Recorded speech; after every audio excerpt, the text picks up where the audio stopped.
Alo, Crisanto, tignan mo. Ang daming mga ibon nagliliparan. Oh, mga uwak yata yan ah. Pwede nga. Talaga ba? Nakita mo pa yun? Oo naman. Tignan mo kasi mabuti. Ayun oh, ang dami nga eh. Teka, ilawan ko nga. Aba, oo nga no. Ang dami nga. Sabi ko na sa'yo eh. Hanep, bilib na talaga ako sa linaw ng mga mata mo. Kaya pala kahit sa dilim nakakapamboso ka eh. Hoy, grabe ka naman sa akin. Baka mamaya may makarinig sa'yo. Isipin na nambuboso talaga ako. Makarating pa yan kay misis. Ma-outside di ko lambu pa ako. Ikaw talaga puro ka biro eh. Tos, totoo naman eh.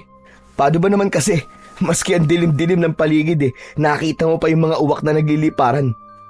Grabe, ang itim no pre. Kung di ko pa inilawan di ko maaninag yung mga sinasabi mo.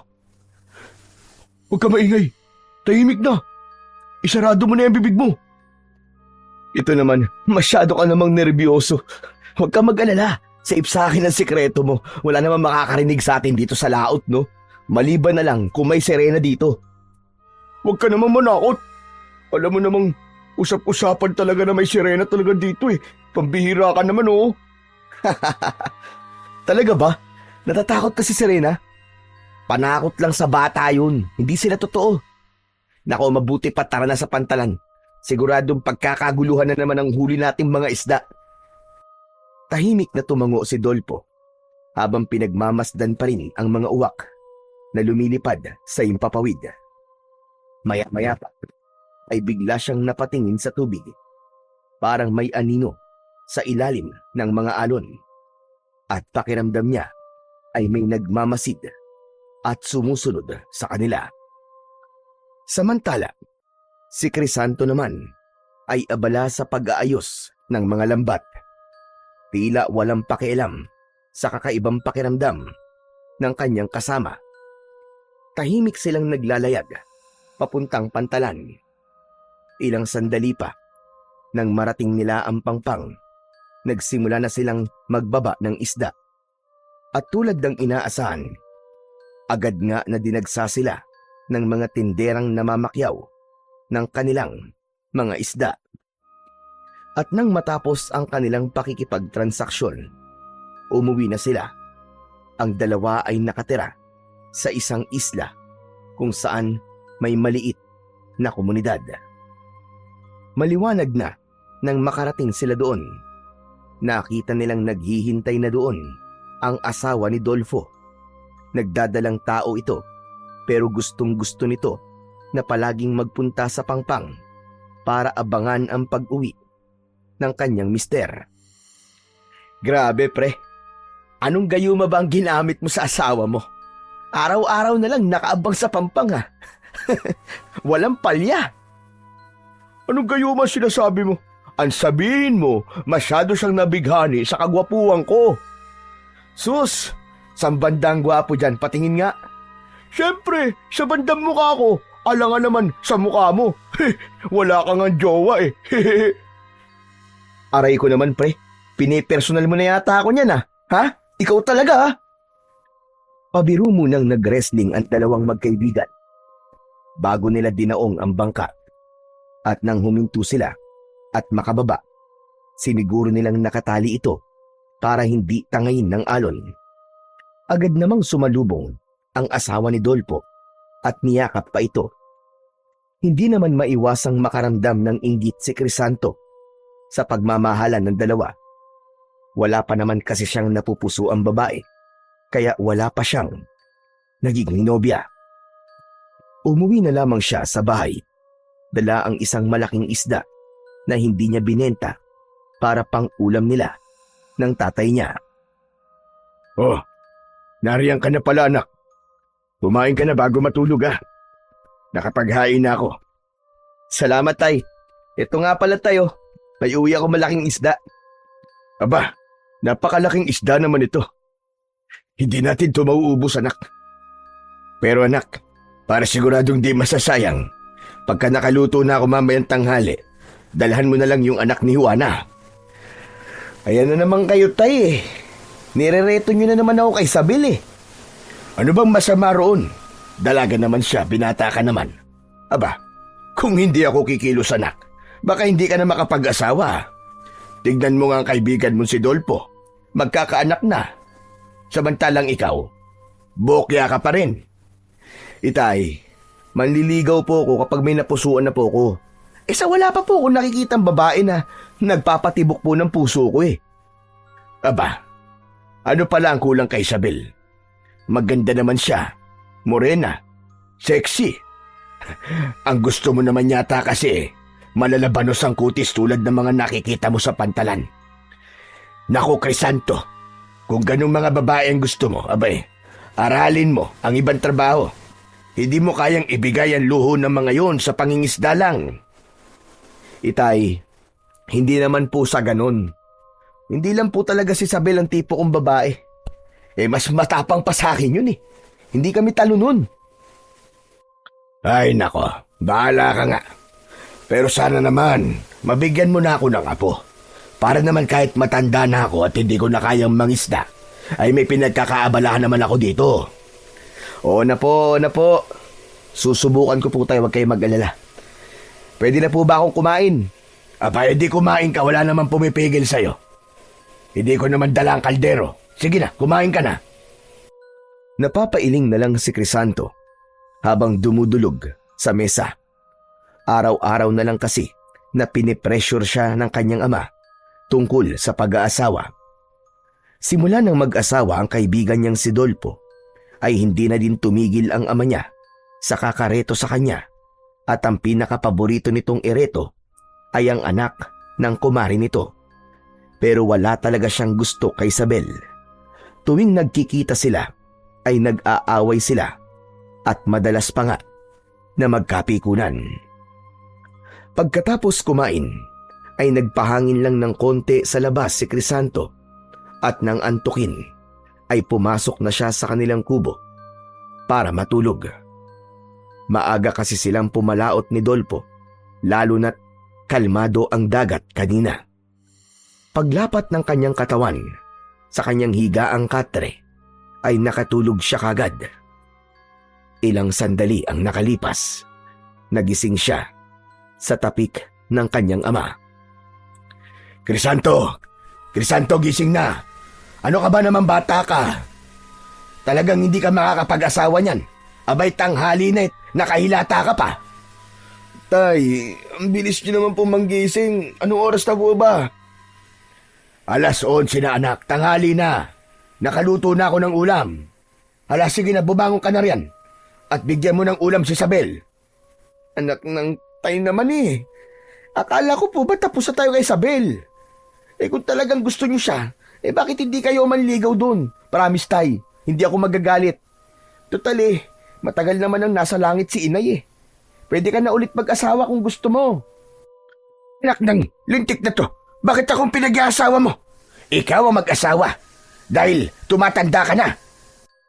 Uy, grabe naman po kayo sa tumatanda, tay. Wala pa nga akong 30 anyos eh. Tsaka tay, sinabi ko na nga sa inyo hindi kami talo ni Isabel.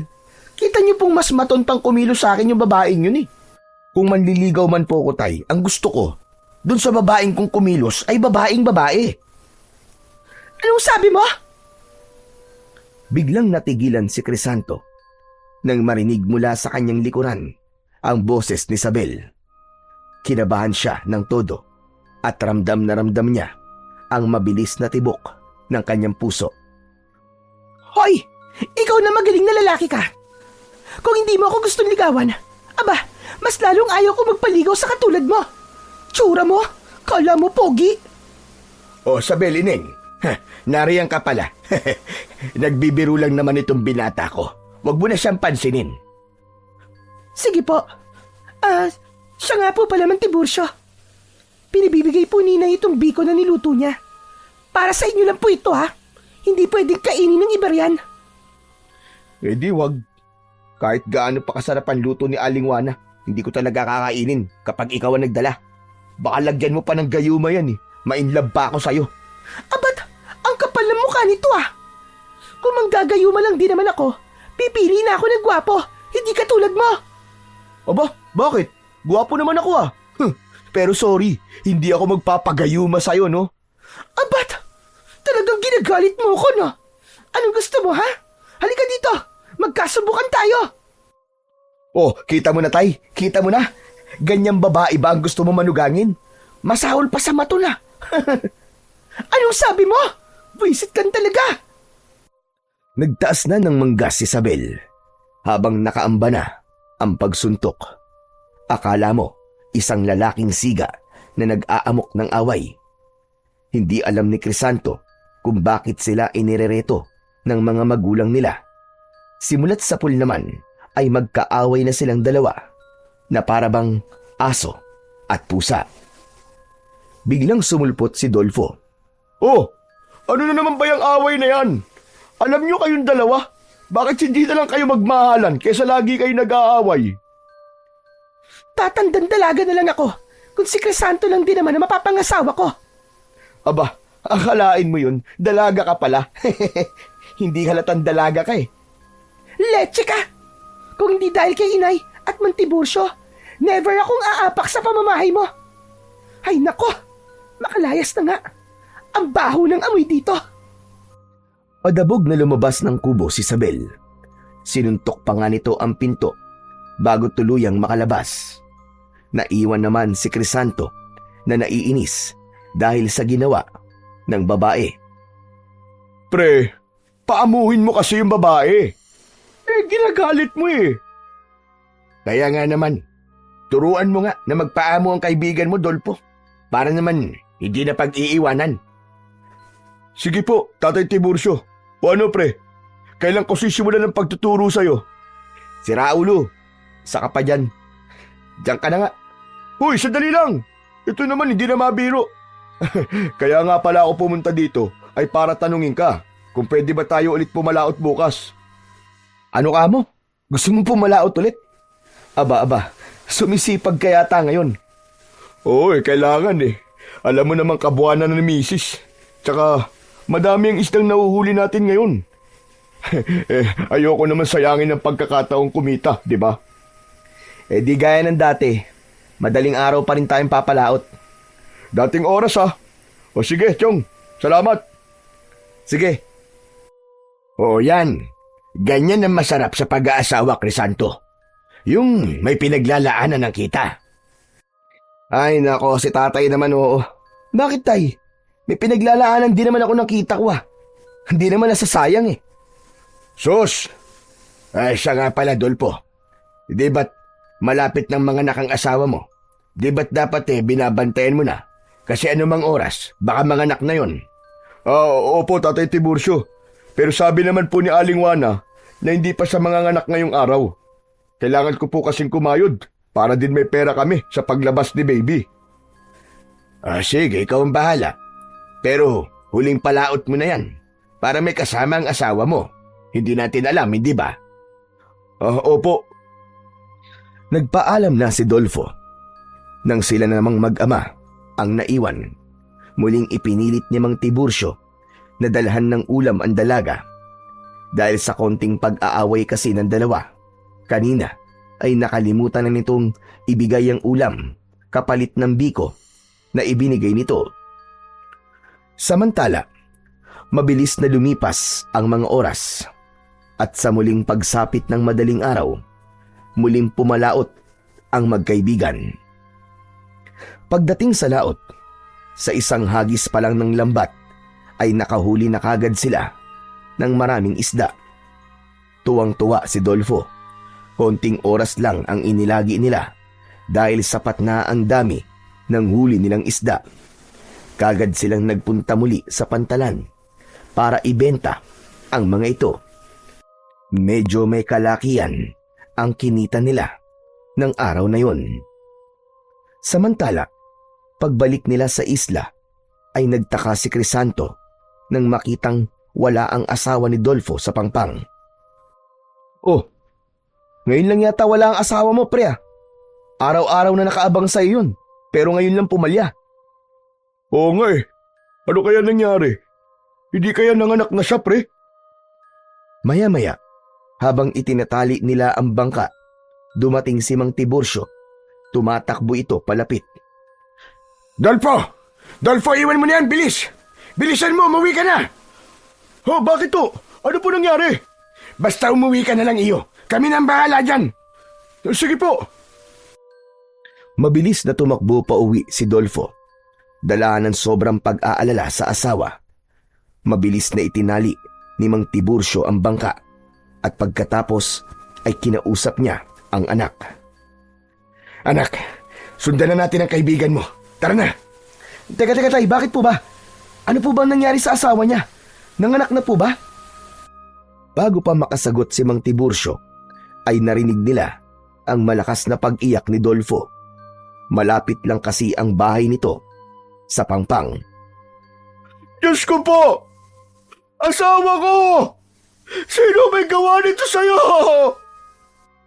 Dahil sa narinig, ay napatakbo agad si Crisanto papunta sa bahay ng kanyang kaibigan.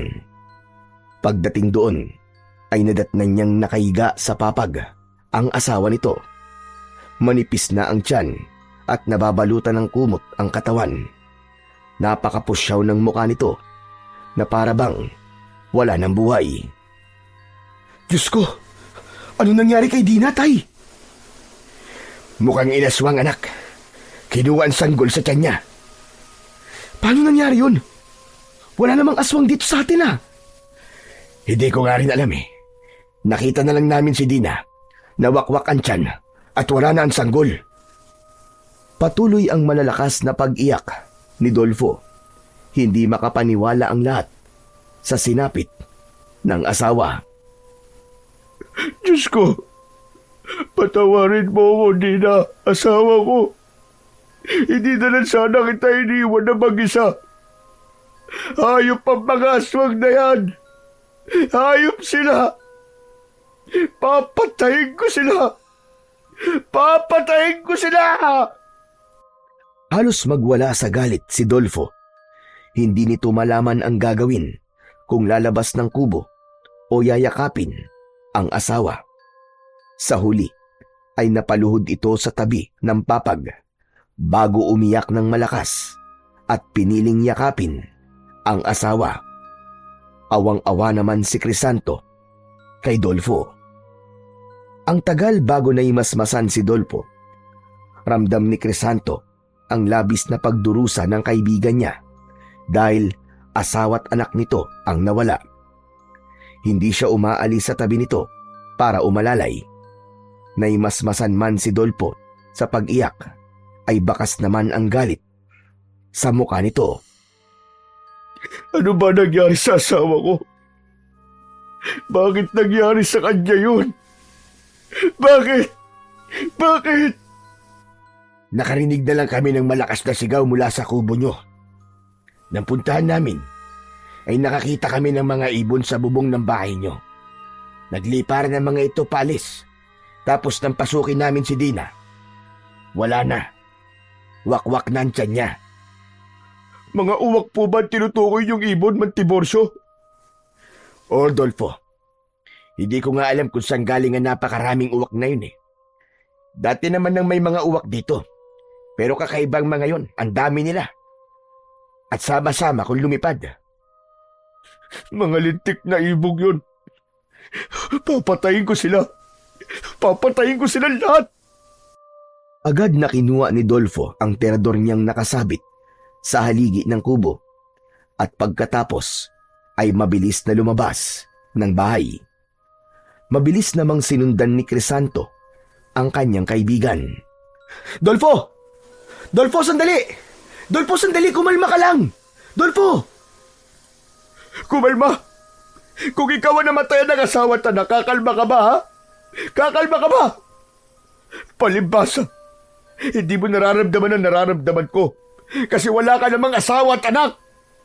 Para hindi mo ko kaaway. Kakampi mo ko. Ang sinasabi ko lang sa'yo, huwag kang padalos-dalos. Hindi pang karaniwang uwak lang ang pumatay sa mag-ina mo, pare. Siguradong aswang ang mga yon. Mapapahamak ka. Wala akong pakialam. Kahit aswang pa sila, hindi ko sila uurungan. Igaganti ko mag-ina ko. Papatayin ko silang lahat. Hindi na napigilan pa ni Crisanto si Dolpo nang magpunta ito sa kakawyan. Ilang sandali pa ay nakasunod na din ang ilang mga kalalakian kasama si Isabel para tumulong sa pag-aalalay kay Dolpo. Naiintindihan naman nila ang labis na galit ng lalaki. Ayaw nila itong mapahamak kaya nakaalalay sila sa likod nito. Ginalugad nila ang gubat. Naghati-hati sila ng grupo. Samantala si Dolpo naman, bawat uwak na makita ay tinitirador niya. Pare, sandali! Pare! Huwag mo namang ilabas ang galit mo sa mga inosenteng ibon. Hindi sila ang pumatay sa asawa mo, kundi mga aswang. Pabayaan mo nga ako, Crisanto. Papatayin ko silang lahat. Wala akong ititira ni isa sa kanila. Samantala, habang patuloy sa pagtira ng mga ibon si Dolfo, nakita nila si Isabel na paparating. Mga kasama, may nakita kaming kahinahinala sa kanlurang bahagi ng isla. Madali kayo! Ha? Anong kahinahinala? Maliit lang naman ang isla natin at halos magkakakilala ang lahat. Pero may sumulpot bigla na mga kubo sa ilagang bahagi at hindi ko kilala ang mga nakatira. Baka sila mga aswang. Baka sila mga aswang. Papatayin ko sila. Dolpo, sandali. Huwag kang padalos-dalos. Hindi mo kilala ang mga kalaban mo. Kaya huwag kang magpadala sa galit. Ayusin muna natin ang burol ng asawa mo. Pwede ba? Natigilan saglit si Dolfo sa sinabing yun ni Isabel. Pagkatapos ay unti-unting nawala ang galit sa mukha nito at napalitan yun ng paghinagpis. Napaluhod pa sa lupa ang lalaki at doon muling umiyak. Naupo naman si Isabel sa tabi ng lalaki at inakbayan ito. Dolfo, kaibigan ko si Dina. Kaya kakampi mo ko. Masakit sa akin ang nangyari sa kanya. Gusto ko rin siyang ipagiganti. Pero hindi pa ngayon ang tamang oras. Pagkalibing ni Dina, kasama mo akong tutugi sa mga salot na aswang na yan. Hindi din ako papayag na may mabiktima pa ulit ang mga halimaw na yan. Pumayag din si Dolpo na umuwi matapos itong kausapin ni Isabel. Kahit paano ay napahanga sa dalaga si Crisanto. Hindi niya akalain na sa ganung pagkakataon ay maaasahan pala ang dalaga. Pagkauwi nila ay agad na inayos ang burol ni Dina. Hindi pa rin makausap ng matino si Dolpo, pero kahit papano ay kumalma na ito. Kailangan nating mahanap ang mga ibon na yon. Kung aswang man sila, ay dapat na silang mapuksa bago pa nila tayo ubusing lahat. Tingin niyo po, tay, mga aswang nga kaya yung mga dayo sa ilaga? Sino pa ba dapat paginalaan kundi sila lang? Hindi nga natin namalayan ang pagdating nila. Bigla na lang sila nagsulputan dyan. Pero hindi naman pwedeng basta-bastang mambintang na walang ebidensya. Magmamanman po ako mamayang gabi malapit sa kanila. Baka sakaling may masagap po akong ebidensya na sila ang mga aswang na sumalakay sa atin. Teka, Isabel. Hindi ba delikado ang gagawin mo? Gabi ka pa talaga magmamanman doon? Ano bang pakialam mo? Kita mo na tong babaeng to. Ako na nga itong concern sa'yo eh. Ganyan ka pa? Oo, tama na yan, tama na. Kaya na naman kayong dalawa eh. Mag-aaway na naman kayo eh. Ay, naku, pambira talaga ang mga batang ito. Pero may punto naman ang anak ko, Isabel. Delikadong magmanman doon. Paano kung sila nga mga aswang? Di napatay ka nila. Wala naman po kasing ibang paraan para malaman po kung sino mga aswang. Tsaka, mag-iingat naman po ako. O sige, ganito na lang. Sasamahan na lang kita. Nako, wag na. Baka ikaw pa maging dahilan ng pagkahuli ko kapag sumama ka. Ay, nako. Hindi ba pwedeng kausapin mo ako ng maayos, Isabel? Hindi yung palagi ka na lang nakasuplada sa akin. Palagi ka na lang nakaangil. Ewan ko sa'yo. Diyan ka na nga. Isabel, huy! Ano naman bang ginawa ko? Isabel! Anak ng mga babae talaga. Ang hirap ispilingin. Pagsapit ng gabi, ay minatyagan ni Crisanto si Isabel Iniisip niya na hindi kayang gawin ng babae ang sinabi nito, pero nag-alala pa rin siya na baka tumuloy pa rin ito sa pinaplanong pagmamanman sa lugar ng mga dayo. 10:00 ng gabi nang makita niyang umalis ito sa burol ni Dina. Palihim na sinundan ni Crisanto si Isabel hanggang sa makauwi ito. Akala ng binata ay matutulog na ang dalaga, pero nagulat na lang siya nang muli itong lumabas. Nakasuot na ng itim na pantalon at t-shirt. Nakatago ang mahabang buhok sa suot na sombrero, tapos may nakasabit pang itak sa bewang nito. Naglakad si Isabel papunta sa kakahuyan, kaya napakamot na lang sa ulo ang binata. Anak ng teteng, napakatigas talaga ng ulo ng babaeng to. Saan kaya kumukuha ng tapang to? Palihim niyang muling sinundan si Isabel. May dala itong flashlight, habang si Crisanto ay pilit inaaninag ang daan sa tulong ng mapusyaw na liwanag ng buwan. Pagkatapos ng mahaba-habang lakaran, ay nakarating sila sa hilagang bahagi ng isla. Nagtago si Isabel sa malalagong damo habang nakasilip sa kuta ng mga dayo. Si Crisanto naman ay nagtago sa likod ng malalaking puno habang nakatanaw sa dalaga. Nakita nila ang pagtitipon ng mga tao sa labas. Nagdarasal sila sa lengguwaheng hindi maintindihan. Dahan-dahan namang lumapit si Crisanto sa likod ni Isabel habang nakatitig sa mga taong nagtitipon. Ilang saglit lang ay nagpalit anyong uwak ang mga ito. Akmang sisigaw si Isabel, pero mabilis na natakpan ni Crisanto ang bibig ng dalaga. Isabel, tahimik ka! Ako to, si Crisanto! Huwag ka sisigaw! Maririnig nila tayo! Ano ba? Ano bang ginagawa mo dito? Sinundan ka! Halika na! Kailangan malaman ng mga kababaryo natin na sila nga ang mga aswang. Maingat pero nagmamadaling naglakad ang dalawa pabalik sa mga kabahayan. Nang magliparan ang mga ibon, ay mabilis silang dumapa sa lupa para hindi sila mapansin ng mga ito. Nang wala na ang mga ibong uwak, ay doon lang sila muling tumayo. Diyos ko po, Crisanto! Papunta sila sa mga kabayan! Halika na! Magmadali na tayo! Hawak kamay na tumakbo ang dalawa hanggang sa makarating sila sa mga kabayan.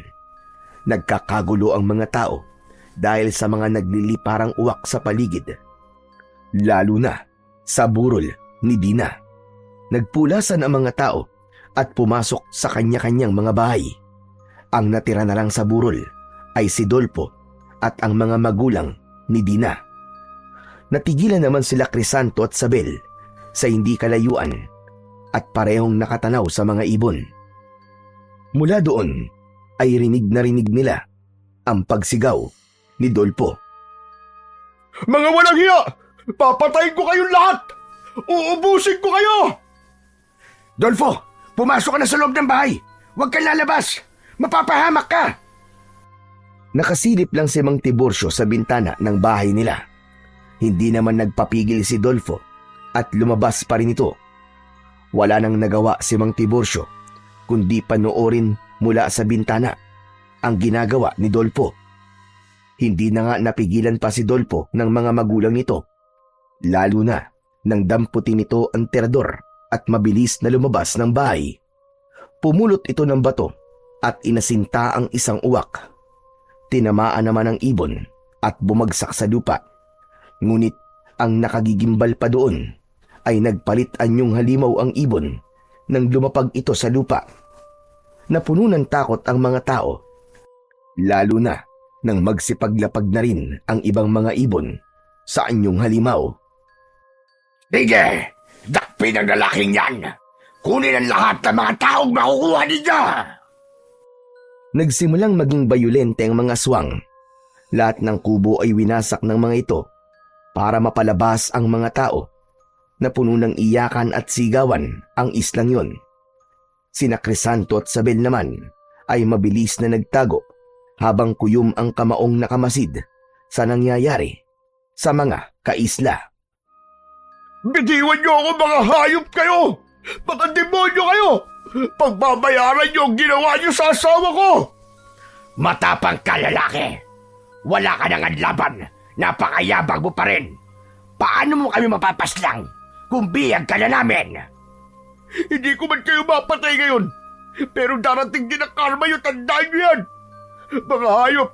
Mga halimaw! Hindi mangyayari yan. Dahil simula sa araw na ito, ako na ang magiging pinuno sa islang ito. At kayong lahat, magiging pagkain na lang namin kayo. Maawa kayo sa mga tao rito. Wala kaming kasalanan sa inyo. Nananahimik ang isla namin, kaya pakiusap. Umalis na kayo dito. Sa tingin mo ba, ay aalis pa kami dito, hatanda? Payapa ang islang ito at bihira ang nagagawin dito. Ligtas ang aming kulto dito, kaya dito kami magsisimula ng bagong buhay. Habang nagkakagulo ang lahat, isang aswang ang nagsabing mabubusog sila sa gabing yun dahil marami silang pwedeng kainin, mga bata at babae. Subalit hindi sumang-ayon doon ang kanilang pinuno. Huwag! Hindi natin sila dapat ubusin ngayong gabi para may pagkain pang matitira sa mga susunod na araw. Unahin ang mga walang pakinabang. Unahin ang matatanda. Humalakhak ang mga aswang bago nagkanya-kanya sa pagdampot ng mga matatanda. Unang kinuha si Aling Juana na ina ni Sabel. Nagpumiglas ang matandang babae pero malalakas ang aswang na may hawak sa kanya. Kitang-kita naman ni Sabel ang takot at pagmamakaawa ng kanyang ina. Hindi na kinaya ng babae ang nakikita, kaya tumayo siya sa pinagkukublihan. Sabel, saan ka pupunta? Papatayin nila ang nanay ko! Papatayin ka din nila kapag nagpakita ka! Anong gusto mong gawin ko? Tumunganga na lang habang pinapatay ang nanay ko!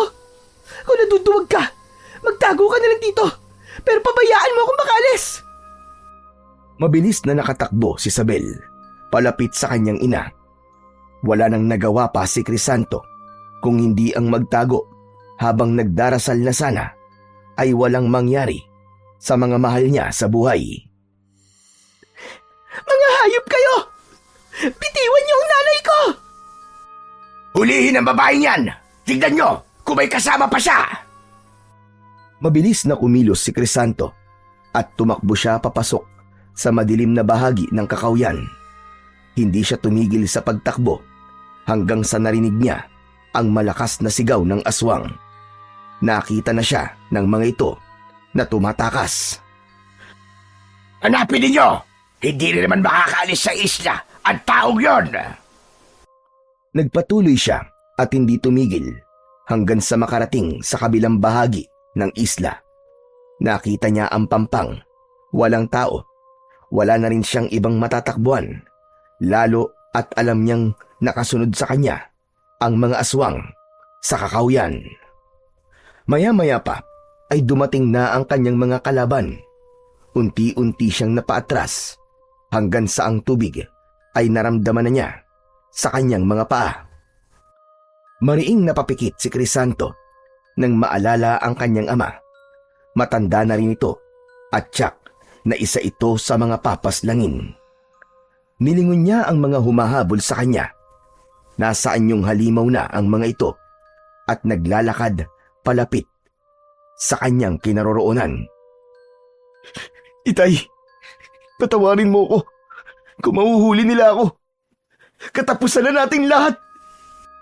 Bago pa makalapit ang mga aswang, ay tumakbo na si Crisanto papunta sa dagat. Alam niyang walang kasiguraduhan ang gagawin niya, pero kailangan niyang subukang tumakas. Kung lahat sila ay madadakip, wala nang iba pang makakatulong sa isla nila. Diyos ko, tulungan niyo po ako. Kailangan kong makatakas sa mga aswang na to upang makahingi ako ng tulong. Pinilit niyang lumangoy at kalabanin ang alon ng dagat. Walang kasiguraduhan ang paglangoy niya at ang tanging kinakapitan niya ay ang pag-asang magmilagro para mabuhay siya at makatawid sa malawak na dagat. Sumuko ang mga aswang sa paghabol sa kanya. Bumalik na ang mga ito sa mismong baryo. Samantala, ilang oras ding nagpalutang-lutang sa dagat si Crisanto. Napapagod na siya sa paglangoy at sigurado din naman na walang tulong na darating para sa kanya. Nagdasal siya sa kanyang isip na sana ay magkaroon ng himala at makaligtas siya sa tiyak na kapahamakan. Pinilit niyang ilaban ang kanyang buhay laban sa lamig at sa banta ng pagkalunod. Gusto niyang makaligtas para mabalikan niya ang kanyang mga kaisla. Ngunit bigla siyang napulikat. Napadaing siya sa sakit hanggang sa unti-unting lumubog. Pinilit niyang umahon pero hindi niya na nakayanan pa ang lakas ng alon. Marami na siyang nainom na tubig. Buong akala niya ay katapusan niya na. Pero bago siya nawalan ng malay, ay naramdaman niyang may biglang pumulupot na mga kamay sa kanyang braso. Hindi niya na nakita kung sino ang humawak sa kanya dahil tuluyan na siyang nawalan ng malay. Nang bumalik ang ulirat ni Crisanto, ay nasa isang madilim na kuweba na siya at nakahiga sa malaking tipak ng bato. Nananakit ang buo niyang katawan pero pinilit niyang makabangon. Nagulat pa siya nang may marinig na malamyos na tinig. Kumusta na ang iyong pakiramdam, Crisanto? Ha? Sino ka? Nasaan ka? Narito ako sa tubig. Huwag kang mag-alala. Isa akong kaibigan. Isang magandang babae ang nasilayan ni Crisanto na nakalublob sa tubig. Tanging ulo lang nito ang nakalitaw kaya hindi niya makita ang buong katawan ng babae. Nakakapag-adjust na din ang mga mata niya sa dilim. At kahit paano ay may sumisilip na ring liwanag mula sa bukana ng kuweba. Sino ka? Nasaan lugar tayo?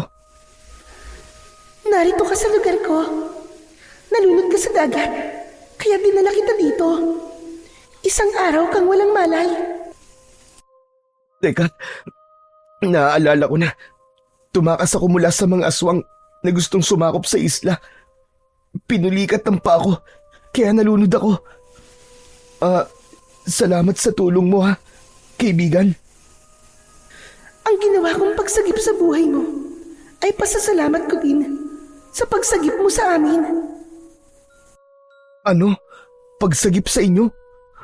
Wala akong natatandaan na may iniligtas akong magandang babae. Ikaw ang pumigil sa mga mangingisda noon sa pagpapasabog ng dinamita sa dagat. Dahil sa iyong katapangan, napigilan sila na iligtas mo muntikang pagkasira ng aming tahanan. Teka, sino ka ba talaga?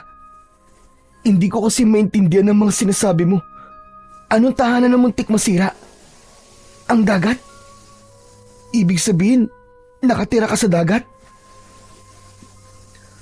Lumangoy palapit ang babae at gumapang patungo sa kinatatayuan ni Crisanto. Napaatras ang binata nang makita ang kabuuang katawan ng babae. May buntot ito ng isang isda. Isa kang sirena? Huwag kang matakot, Crisanto. Tulad ng sinabi ko, hindi ako kaaway. Matagal na kitang minamatyagan, kaya alam kong mabuti ang iyong kalooban. Diyos ko po, huwag ka lalapit sa akin. Huwag ka lalapit sa akin. Bakit ka natatakot, Crisanto? Ako ang siyang nagligtas sa buhay mo. Kung gusto kitang saktan, dapat ay pinabayaan na kitang malunod at mamatay. Pero, ano kasi? Hindi kami masama, Crisanto. Mali ang pagkakaunawa niya sa amin. Mga tao masasama at makasarili. Sinisira niya ang dagat. Kung may nasasaktan man kaming tao, yun ay dahil kailangan naming iligtas ang aming sarili, pati na rin ang aming tahanan. Patawad. Iba ka sa kanila, Crisanto. Alam kong mabuti ang puso mo. Alam ko rin ang kinakaharap mong problema. Naalala bigla ni Crisanto ang kalagayan ng kanilang isla at ang misyon niya kung bakit nilangoy niya ang dagat. Kailangan ko pala makahingi ng tulong. Kung isa kang ang kaibigan, tulungan mo akong makarating sa pantalan. Sige na. Sa pantalan? Bakit? Kanino ka hihingi ng tulong doon? Sigurado ka bang matutulungan ka nila? Natigilan si Crisanto sa sinabing yun ng Serena dahil masyadong malayo ang munisipyo sa kanila. Kailangan pa niyang bumiyahe para makarating sa istasyon ng pulisya. Mahihirapan pa siyang ipaliwanag sa mga pulis ang nangyayari sa kanilang isla. Baka hindi sila maniwala na aswang ang sumalakay sa kanila. Pero alam niyang yun lang ang tanging paraan para mailigtas niya ang kanyang mga kaisla. Kailangan ko subukan. Dahil kung di ko gagawin yun, mamamatay ang lahat ng tao sa isla namin. Nakatakas ka na, Crisanto. Bakit babalik ka pa sa isla niyo? Tumakas ako. Hindi para sa sarili ko, kundi para din sa kanila. Kailangan ko silang balikan at tulungan. Napatunayan kong muli na busilak ang puso mo, Crisanto. Hindi ka makasarili. Dahil dyan ay tutulungan kita para mailigtas mo ang iyong mga mahal sa buhay. Hinubad ng Serena ang suot nitong kwintas bago yun ipakita sa kanya. Ang kwintas na yun ay may palawit na kakulay ng tubig. Ngunit kapag nasisinagan ng ilaw ng buwan, ito ay nagiging kasing puti ng perlas. Ito ang mutya ng mga Serena. Ipapahiram ko ito sa iyo para malabanan mo ang mga aswang na sumakop sa inyong isla. Iba yung lakas ng pangangatawan, liksi ng pagkilos, at tagabulag ang taglay nitong kapangyarihan. Ano ka mo? Mutya ng Serena? Totoo ba yan?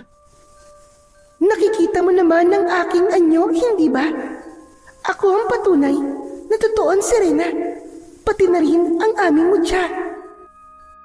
Hindi yun. Ang ibig ko sabihin sigurado ka bang ipagkakatiwala mo ang mutya sa akin? Bilang tugon ay iniabot ng Serena ang mutya kay Crisanto. Hindi naman makapaniwala ang binatang si Crisanto nang kunin niya ang mutya mula sa kamay ng Serena. Halika, Crisanto. Ipikit mo ang iyong mga mata dahil ipapasa ko sa iyo ang kaalaman kung paano gagamitin ang mutya ng Serena. Ipinikit ni Crisanto ang kanyang mga mata. Tila ba may kung anong init siyang nararamdaman sa palad niya nang may hawak sa mutya. Gumapang ang kakaibang init na yun sa buo niyang katawan at para siyang nalulunod sa kung anong enerhiyang dumaloy sa kanyang mga ugat. Hindi niya kinaya ang malakas na enerhiyang yun, kaya nawalan siya ng malay. At nang muli siyang magkaroon ng ulirat, nakadapa na siya sa buwanginan. Nasilaw pa siya sa liwanag ng araw, kaya mariin siyang napapikit bago marang bumangon. Dahan-dahan niyang muling minulat ang kanyang mga mata. Doon lang niya napagtanto na naroroon na siya sa kanilang isla. Naglakad siya sa may kakawyan upang makapagkubli at doon ay may nakita siya. Sa hindi kalayuan ay natanaw niya si Dolpo, tila nagmamanman sa paligid. Laking tuwa naman ni Crisanto dahil buhay pa pala ang kanyang matalik na kaibigan. Dolpo! Dolpo! Tatakbo na sana siya para lapitan ang kaibigan nang matigilan siya. Paano ay nilapitan ito ng isang lalaki na hindi niya kilala. Nag-usap ang dalawa na para bang magkakilala. Kapwa nila narinig ang boses niya. Kaya naman, agad na ipinahanap ng aswang kung kanino at saan galing ang boses na tumawag kay Dolpo. Hayop ka! Hayop ka, Dolpo! Kumampi ka na sa mga aswang! Hayop ka! Traidor! Kagad siyang naghanap ng mapagtatanungan pero wala siyang makita. Tiyak na maski magtago siya sa likod ng mga puno ng oras na yon, ay tiyak na mahahanap siya. Kulang na siya sa oras hanggang sa isang aswang ang lumapit sa kanya pero dinaanan lang siya nito. Parang hindi man lang siya nakita. Ilang aswang pa ang dumaan pero hindi pa rin siya inaatake ng mga ito. Samantala ay ramdam niya ang mutyang ibinigay sa kanya ng Serena. Nang mapagtantong may tagabulag ang kapangyarihan ng Serena, minabuti na muna niyang magmatsyag sa paligid. Inabot na siya ng gabi. Nagpaikot-ikot siya sa mga kabayan. Nalungkot siya nang malamang tuluyan na ngang nasakop ng mga aswang ang kanilang isla. Ang mga tao ay ikinulong na parang mga hayop habang ang ilan sa mga taga-isla ay malaya. Yun ang ipinagtataka ni Crisanto. Nang makita niyang lumapit si Dolpo kay Sabel, ay lumapit din siya. Taglay ang tagabulag. Sabel, umanib ka na sa amin para hindi ka na nahihirapan. Kahit kailan, hindi ako magiging duwag na katulad mo, Dolpo. Ipinagpalit mong yung kaluluwa sa mga aswang para mabuhay ka. Nakalimutan mo na ba na sila ang pumatay sa iyong mag-ina? Hindi ko nakakalimutan yan, Sabel. Pero sa pagkakataong to, kailangan kong pumili kung buhay at kamatayan. Natural na pipiliin ko mabuhay. Kaya kung ako sa'yo, pumayag ka ng maging aswang. Hindi natin alam. Baka isa sa mga araw na to, ikaw na ang susunod na maging pagkain. Mabuti nang mamatay nang may dangal kaysa maging katulad mong hangal. Umalis ka dito kung wala ka rin namang matinong sasabihin. Layas! Gusto lang naman kitang iligtas eh. Huwag mo na akong kumbinsihin dahil hindi ako aanib sa inyong mga animal kayo. Dolfo, sana hindi ka isumpa ng asawa at anak mo. Hayop ka. Masahol ka pa sa kanila. Hindi nakinig si Dolpo kay Sabel. Mabilis na lumayo ito kay Sabel. Ngunit sa sandaling umalis ito at nakatalikod na sa dalaga, kitang-kita ni Crisanto na tumulo ang luha sa mga mata ng kaibigan. Nagpatuloy ito sa paglalakad hanggang sa tinabihan ito ng isang lalaki. Sabay silang naglakad palapit sa kanya. Sandali lang, Dolpo. May kakaiba sa lugar na to. Ramdam ko malakas na enerhiya sa paligid. Ha? Anong ibig mo sabihin? Mukhang may nakapasok na antingero. Kailangan itong malaman ni Amang Segundo. Teka, sandali lang. Sigurado ka ba? Wala naman ako nararamdaman ah. Dahil bagong yagaw ka pa lang, hindi ka pa naturuan ni Amang Segundo ng lihim na aral. Ano ka mo? Lihim na aral? Yung ba yung mga ritual na ginagawa nyo? Mamaya na maraming tanong. Puntahan na natin si Amang Segundo. Umalis na ang dalawa. Samantala, gusto pa sanang itakas ni Crisanto si Sabel pero nauubos na din ang oras niya. May kung anong boses siyang naririnig na nagsasabing nawawala na ang bisa nito. Kaya naman, agad siyang nagdesisyon na lumayo na muna doon pansamantala. Mabilis siyang tumakbo palayo at nagtago sa malalaking tipak ng bato malapit sa dagat. Hindi naman makalapit ang mga aswang doon dahil takot sila sa tubig alat. Nang makapagpahinga ay pumuslit naman siya sa kubong tinitirahan nila dati na ngayon ay aswang na ang nakatira. Kinuha niya ang kanyang itak at mabilis na pumunta sa kakawyan. Nagputol siya ng mga sanga ng kahoy at pinatulis niya ang dulo para maging sibat. Inunti-unti niya ang paggawa ng sibat. Pagkatapos ay dinala ito sa kakawyan na malapit sa mga bahay. Tinabunan niya ng mga tuyong dahon para hindi makita ng mga aswang. Maingat ang bawat pagkilos niya dahil kailangan niyang magdoble ingat, lalo na't nararamdaman ng mga aswang ang presensya niya. Nagmasid-masid din siya sa paligid para mapag-aralan ang kilos ng mga aswang. Hindi lang siya lumalapit sa pinuno ng mga ito dahil alam niyang ito ang pinakamalakas sa lahat. Nang sumunod na araw ay pinuntahan niya ang kubong kinaroroonan ni Isabel para makausap ang dalaga. Isabel! Isabel! Crisanto? Diyos ko, Crisanto! Ikaw nga! Akala ko iniwan mo na kami. Iniligtas ko lang ang sarili ko. Pero ito na ako ngayon. Nakabalik na ako. Pero narinig ko mga aswang. Ang sabi nila, nilangoy mo daw ang dagat.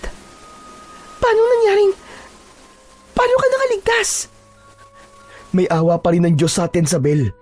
Hinayaan niya ako mabuhay. Buti bumalik ka pa, Crisanto. Pinatay nila ang tatay. Ano? Hindi. Pero, patawad. Hindi ko sila nailigtas. Hindi ko kaya. Mga hayop sila. Mga hayop sila. Kung hindi ka na sana umalis nun, sana natulungan mo ko. Pero Isabel, kailangan kong umalis nun. Dahil lang nasa isip ko nun ay ang humingi ng tulong. May nahanap ka ba? Nasaan sila? Nasaan ang tutulong sa atin? Wala. Pero bumalik ako ng mas malakas. Pero kailangan kong tulong mo. Ililigtas natin ang isla. Pero bago yun, gusto kong kausapin mo si Dolfo. Si Dolfo? Ang walang yun. Traidor ang kaibigan mo na yun. Kumampi sa mga kaaway. Kapalit ang buhay niya. Hindi traidor ang kaibigan ko, Isabel. Hindi niya gagawin yun. Pero ginawa na nga niya. Malakas ang kutob ko na may pinaplano yun, Isabel. Hindi siya basta-basta kakampi sa kaaway, maniwala ka sa akin. Hindi. Ayoko makipag-usap sa hayop na traidor na yun. Hindi yan ang gusto kong marinig. Ang gusto kong malaman ay kung paano mo kami matutulungan. Ano magagawa mo para iligtas ang isla? May tatakas mo ba kami lahat? Walang paraan para makatakas tayong lahat sa isla. Dahil sinira nila ang lahat ng mga bangka. Ang magagawa lang natin ay labanan sila. Ano? Labanan? Nagpapatawa ka ba? Ano ang laban natin sa mga aswang? Kapwa natigilan ang dalawa nang may marinig silang yabag na paparating. Agad na pumuesto si Crisanto sa gilid ng pinto. Kaya nang bumukas ito, ay hindi siya nakita ng lalaking pumasok. Sino kausap mo rito? Bakit? May nakikita ka bang tao dito? Nakausap ko? Amat, pilosopo kang babae ka. Magpakasaya ka na ngayon. Dahil mamayang gabi, katapusan mo na. Hindi ako natatakot sa inyo. Patayin niyo man ako. Hindi ko isusuko ang kaluluwa ko sa sinasamba niyong demonyo. Hehehe, tignan na lang natin mamaya. Ang tapang mo. Aalis na sana ang aswang nang matigilan ito. Sumingot-singot ito sa paligid at para bang nakikiramdam. Sisilip sana ito sa likod ng pinto pero mabilis na humarang si Isabel. Ano ba yun, ha? Bakit hindi ka pa umalis dito? Sino ang tinatago mo dito, ha, babae? Paano naman ako makapagtatago dito ng tao? Kinukulong niyo ako. Huwag kang sinungaling. Ramdam ko ang presensya ng antingero. Ilabas mo na siya. Wala nga akong tinatago. Kung ganon, Hayaan mo kung masilip ang likod ng pinto. Ang kulit mo ah! Sinabi nang umalis ka dito eh! Matapang na sinugod ni Isabel ang aswang na nasaan yung tao pa. Ipinagtabuyan niya ito palabas sa kubo, pero mas malakas ang aswang. Isang tabig lang nito kay Isabel ay tumilapon na sa sulok ang dalaga. Nagawang silipin ng aswang ang likod ng pinto, kaya mariing napapikit si Isabel dahil sa pag-aakalang mahuhuli na ng aswang si Crisanto.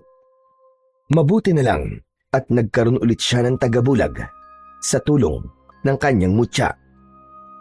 Walang nakita ang aswang sa likod ng pinto, kaya naman nagtaka ito. Anak nang, kaninong malakas na enerhiya ang nararamdaman ko? Hindi kaya ikaw yon, babae? Isa ka bang antingera? Magsalita ka! Kung antingera ako, matagal na kitang pinatay. Kung ganon, sabihin mo sa akin kung sino siya. Aba malay ko! Nakakulong ako dito, tapos ako ang tatanungin mo. Talagang matalas ang dila mo, babae ka! Sasakali na sana ng aswang si Isabel, pero agad itong sinugod ni Crisanto. Inilabas niya ang itak na nakuha niya sa kubo nila, at yun ang ginamit na pansaksak sa aswang. Napatakip naman sa bibig si Isabel nang makita niyang dumugo ang parting dibdib ng aswang, at saglit lang ay binawian na ito ng buhay. Hindi rin kasi nakikita ni Isabel si Crisanto. Isabel, naniniwala ka na ba sa akin na kaya ko kayong tulungan? Crisanto? Crisanto, nasan ka? Taglay kong tagabulag na nakuha ko sa mutya na Serena. Presensya ng mutya ang nararamdaman ng mga aswang. Pero, papanong... Tsaka na ako magpapaliwanag, Isabel. Kailangan ko ang tulong mo. Kapag tinipon kayo mamaya para pakainin, bulungan mo ang ibang mga kalalakihan. Sabihan mong may mga sibat akong ginawa at itinago malapit sa kakauyan. Tinabunan ko mga to ng mga tuyong dahon. Magagamit ninyong panlaban yun sa mga aswang. Basta, itarak nyo direkta sa dibdib nila. Sige. Pero paano? Anong gagawin natin? Paano namin yun makukuha? Makinig kang mabuti. Gagawa ako ng gulo. At kapag nagkagulo ang mga aswang, ayun na ang hudyat para magsitakbo kayo at kunin ang mga armas. Ang importante ay hindi malaman ng mga aswang ang binabalak natin. Sige, Crisanto. Ako nang bahalang magsabi sa iba. Pero, paano ang bangkay na yan? Huwag ka mag-alala. Ako nang bahala dyan. Binuhat ni Crisanto ang bangkay ng aswang. Hindi ito naabo dahil anyong tao ito nang mapaslang niya. Iilan lang ang mga aswang nagising para magbantay. Karamihan sa kanila ay tulog sa araw, kaya naman hindi nahirapan si Crisanto na ilabas sa kubo ang bangkay.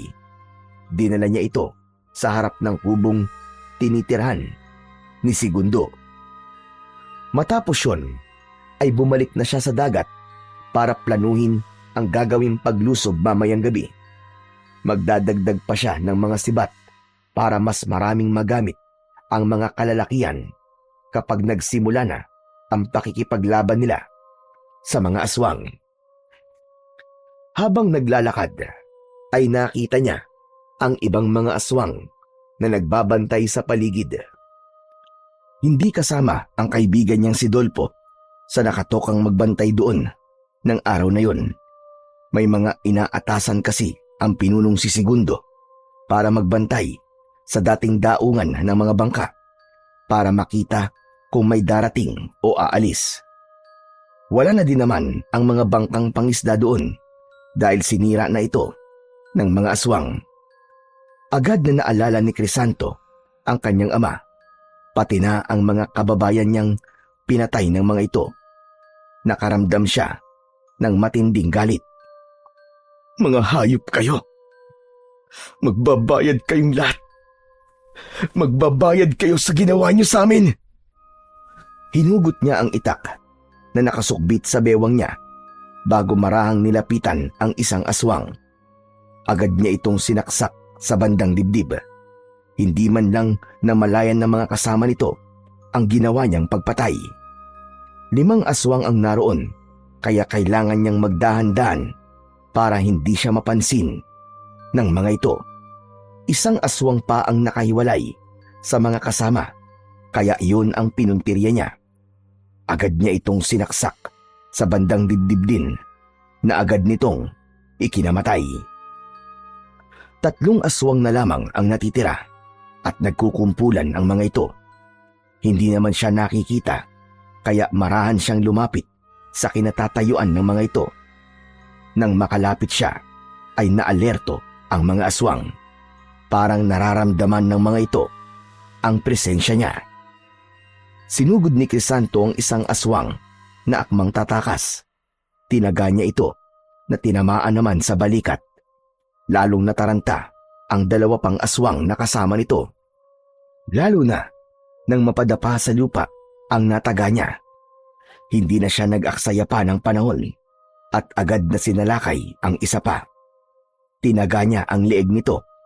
Tumalsik ang ulo nito papunta sa 1 pang aswang. Nanlaki sa takot ang mga mata nito bago tumakbo palayo habang sumisigaw. Hayop ka!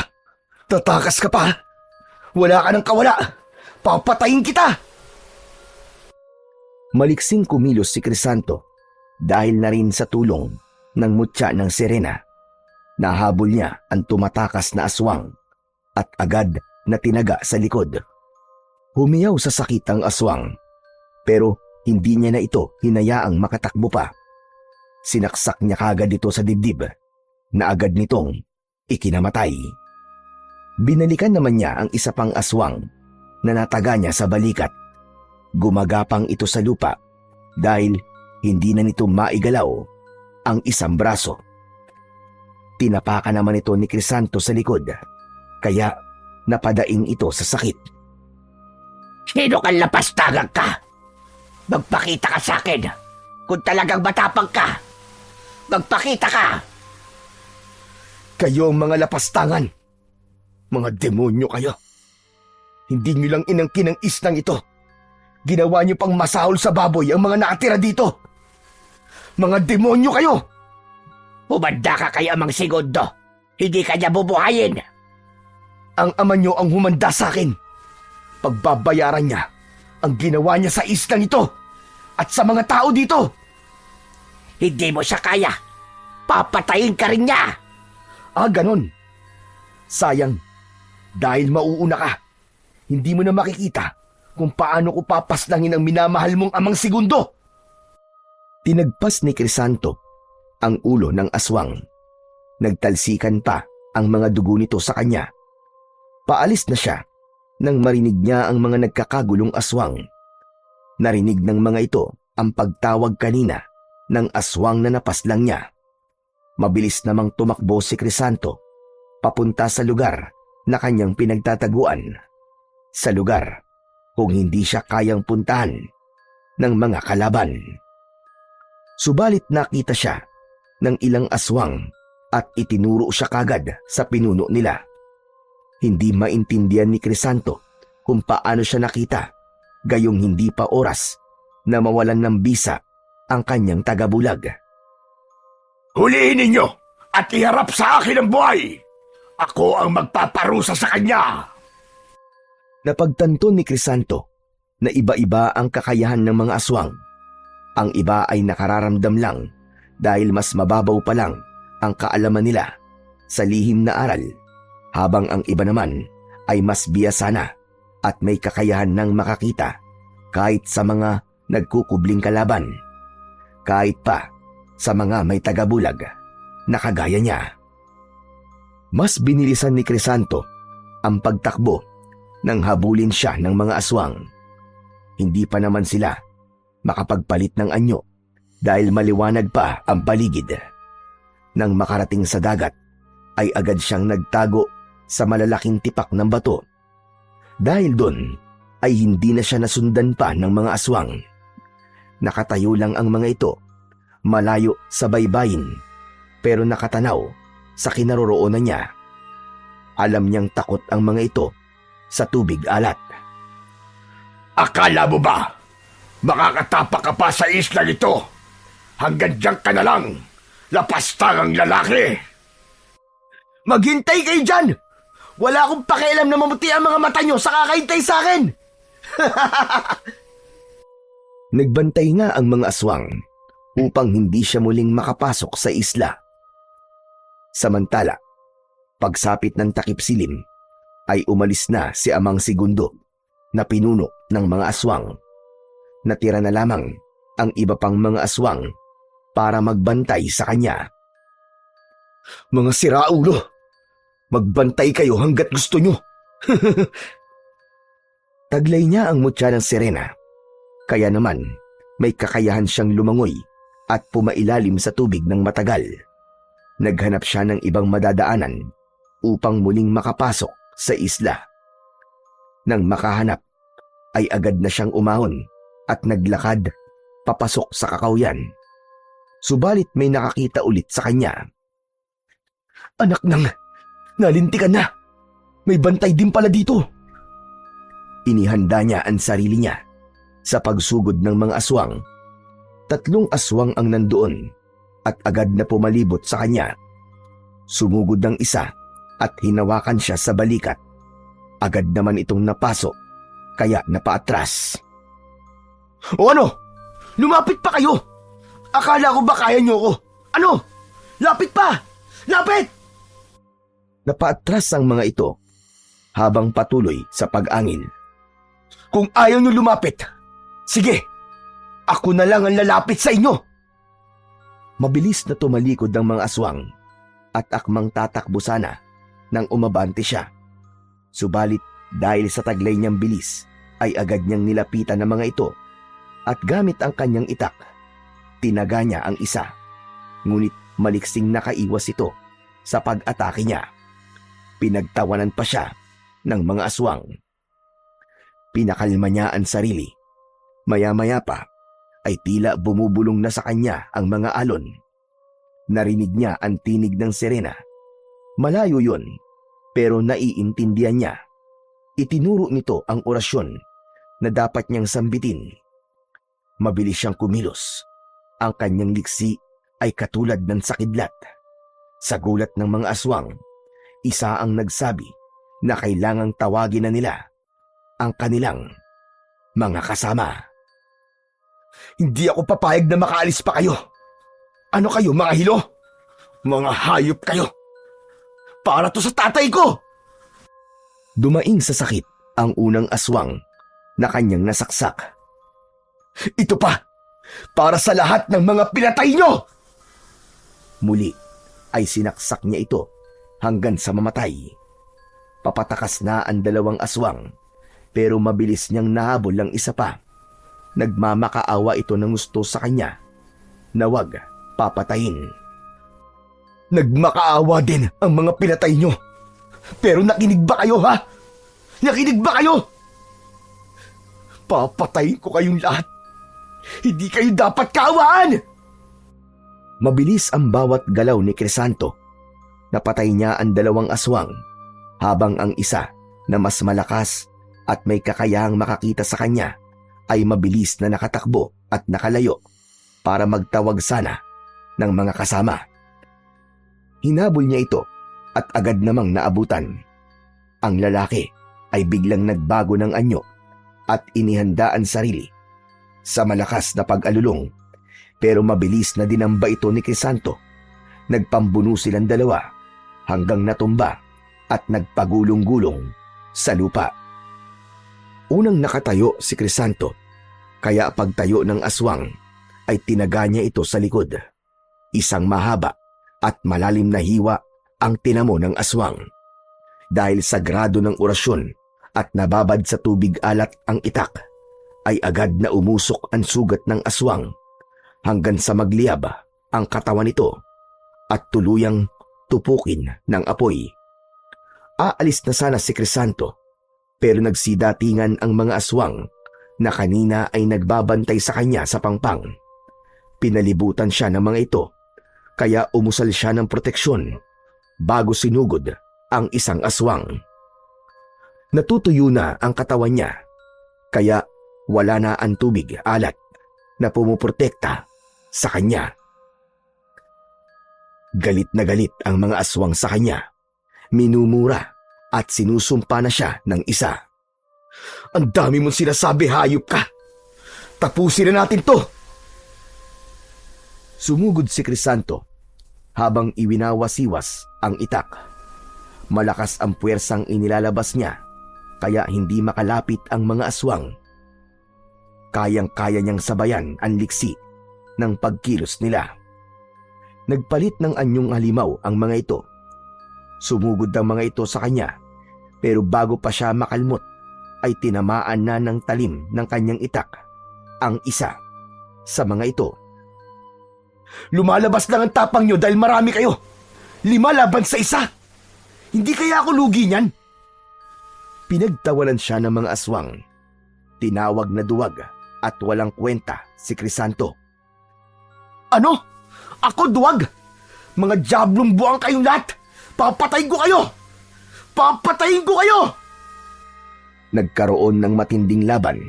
Malulupit ang mga bagong aswang na kalaban niya. Walang silbi ang kanyang tagabulag dahil nakikita siya ng mga ito. Mabibilis din ang kanilang mga kilos.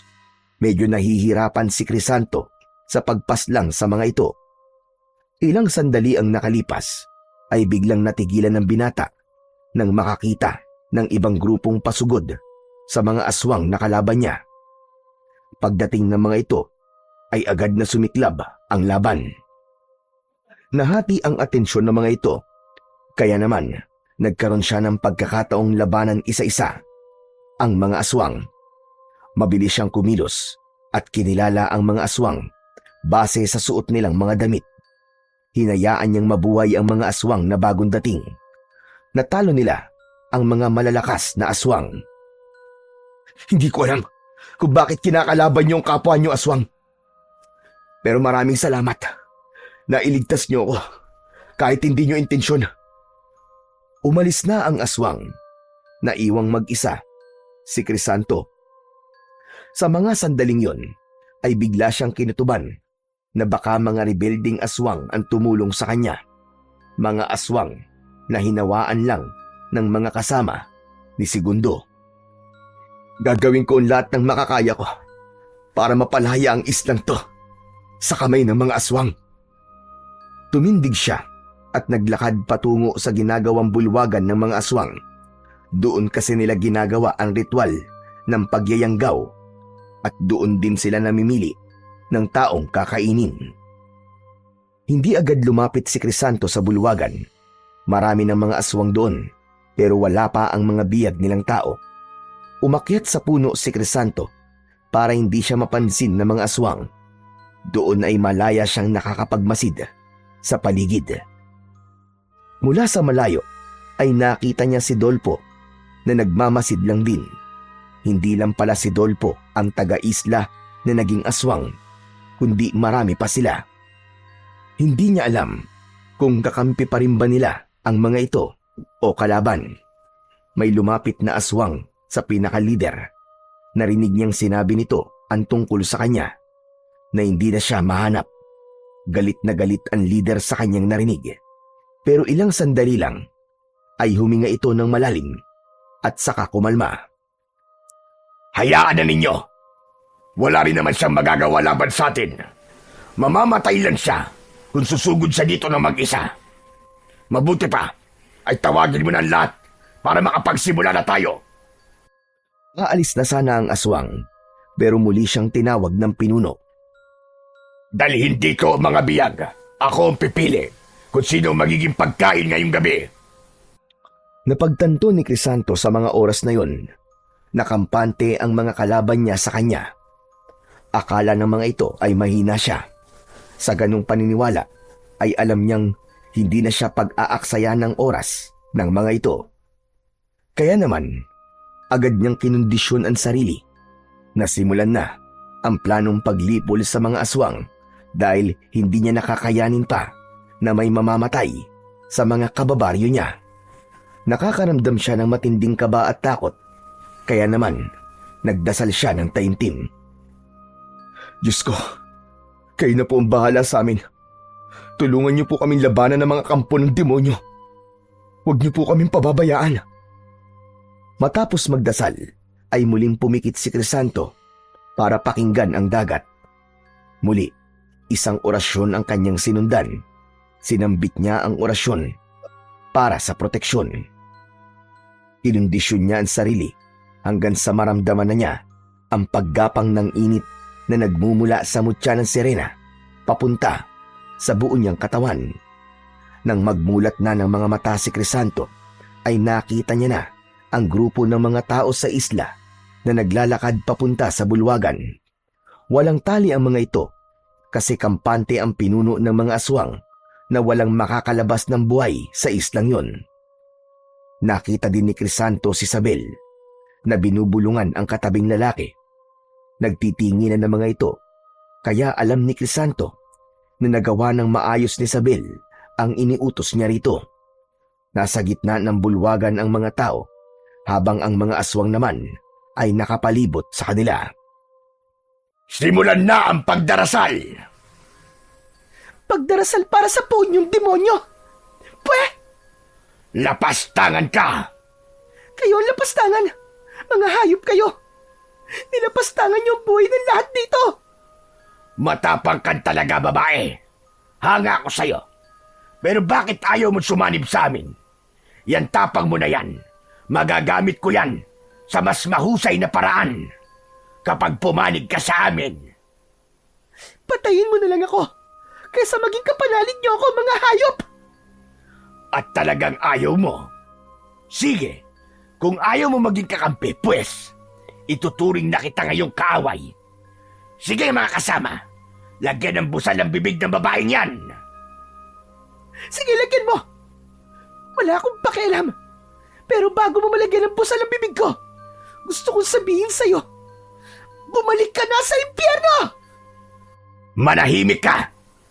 Ito na ang huling pagkakataon, Isabel. Kung hindi ka pa rin papayag na maging kaanib namin, gagawin na talaga kitang pagkain. Hayop ka! Hayop! Sa itaas ng puno ay panay naman ang bulong ni Crisanto.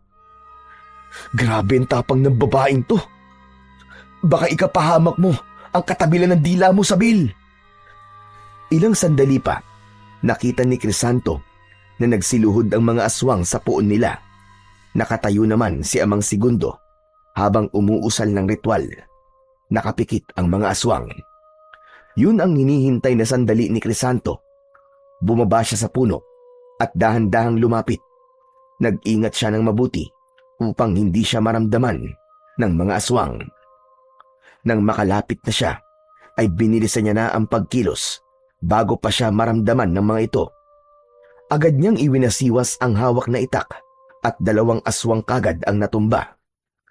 Isang aswang ang nagmulat ng kanyang mga mata at laking gulat niya nang makita ang dugo ang mga kasamahan. Sisigaw pa sana ito pero naunahan ni Crisanto. Nasaksak na ito bago pa man siya makapag-ingay. Pero naramdaman na ng ibang aswang ang kanyang presensya. Talagang ngayon ka pa ng gulo kung kailan nagre-ritual kami. Wala akong pakialam sa ginagawa niyong ritual. Huwag mong bastusin ang aming ginagawang ritual. Isa kang lapastangan. Papatayin kita. Pagbabayaran mo ang pagpatay mo sa tatay ko. At ano ang tingin mo sa sarili mo? Malakas? Kaya mo ba kami lahat? Sige, pagbibigyan kita. Ako ang kalabanin mo. Subalit, bago pa sila maglaban ng pinuno, ay agad na sumigaw si Crisanto. Binigyan niya na ng hudyat si Isabel. Isabel! Ngayon na!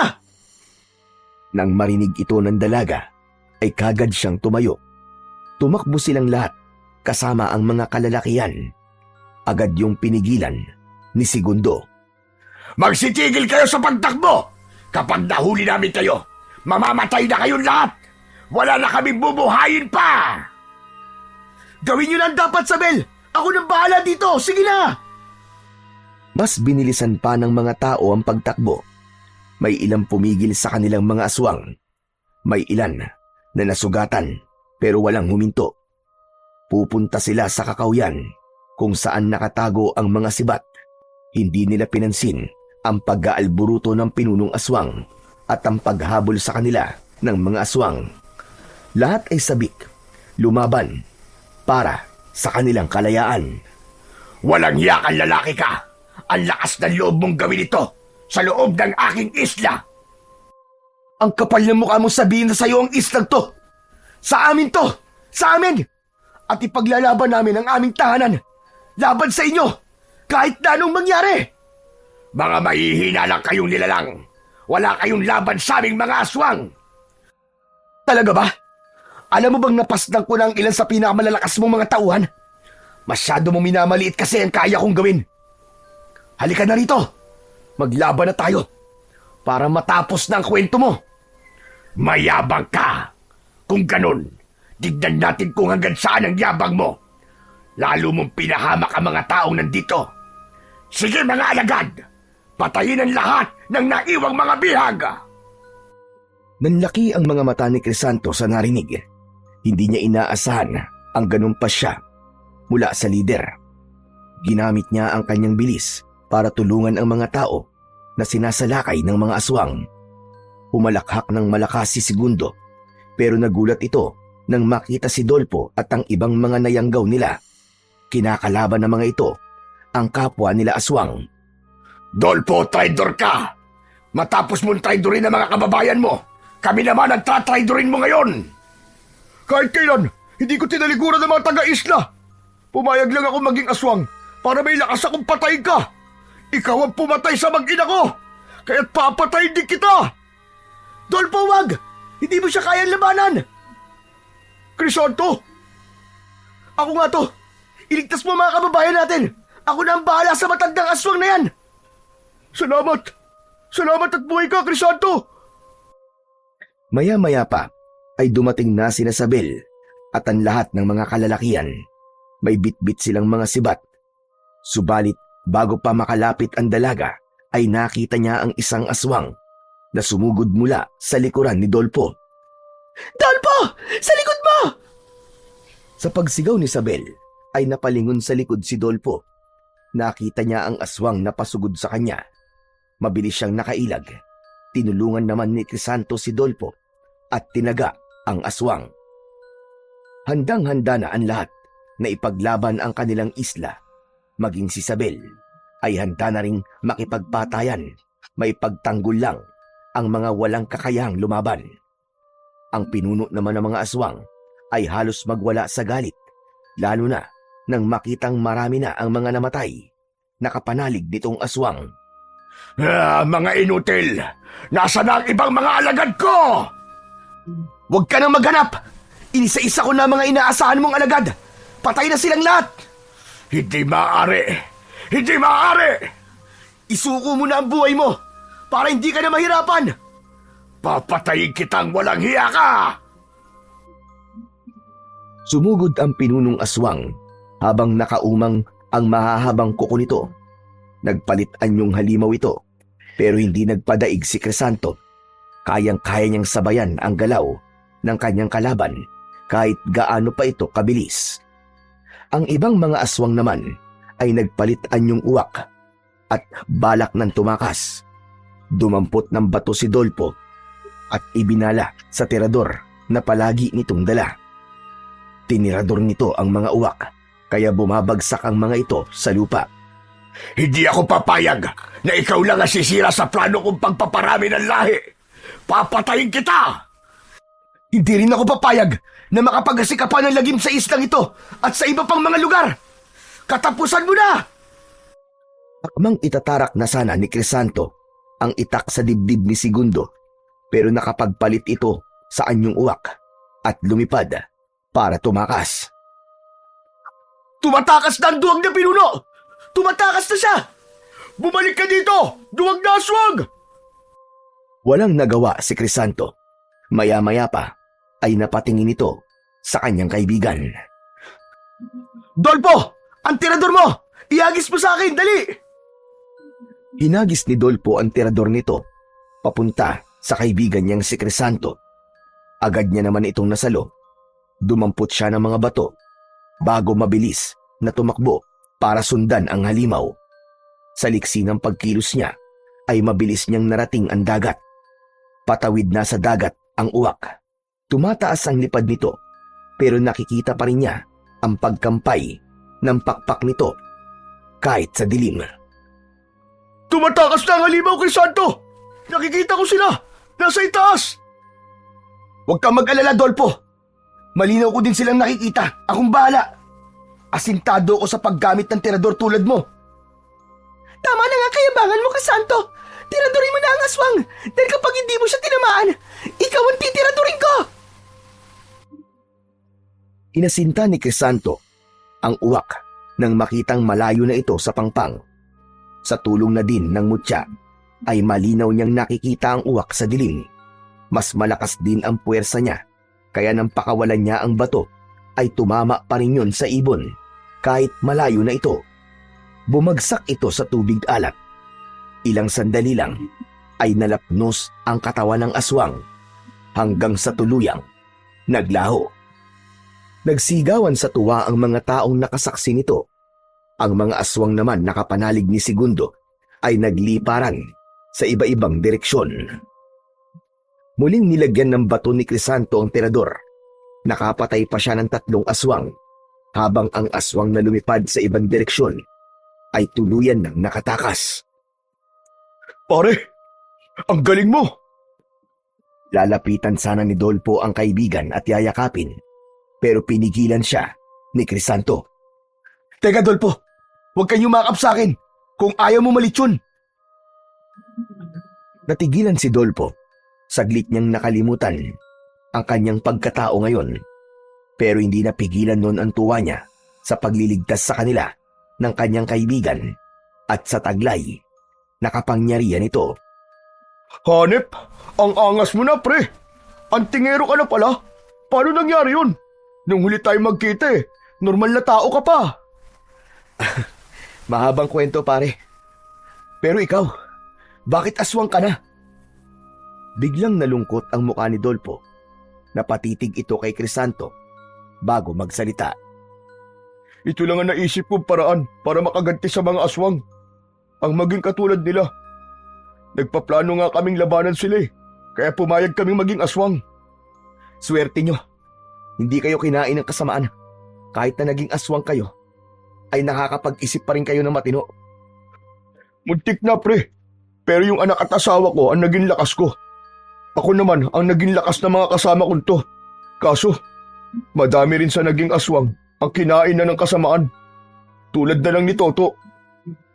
Salbahe naman talagang Toto na yun kahit nung hindi pa siya aswang. Kaya siguro kayo hindi kinain ng kasamaan.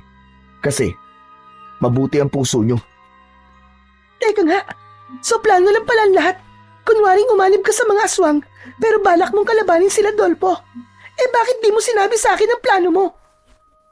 Sinabi ko sa Bel, sarado lang ang utak mo makinig. Masyado ka kasing judgmental Kahit sino namang makaalam ng ginawa nyo, iisa lang ang iisipin, no? Siyempre, pagkakamalan talaga kayong mga traidor. Tama na yan. Hayaan mo na, Sabel. Ang importante, hindi ka naging aswang at ligtas na din ang isla. Sa bagay, pero teka nga uli. Ikaw, saan mo nakuha ang mutya mo? Paano ka naging antingero? Pinahiram to sa akin ng isang sirena. Pati ang kaalaman niya, pinahiram lang din niya sa akin. Ano? Sirena? Bakit ka naman pahihiramin ng ganyan? Dahil mababait sila at may tunay na malasakit sila sa mga tao dito sa isla natin. Ganun ba? Akala ng lahat ay masasama sila Hindi sila masasama. Mga mabubuti silang nilalang.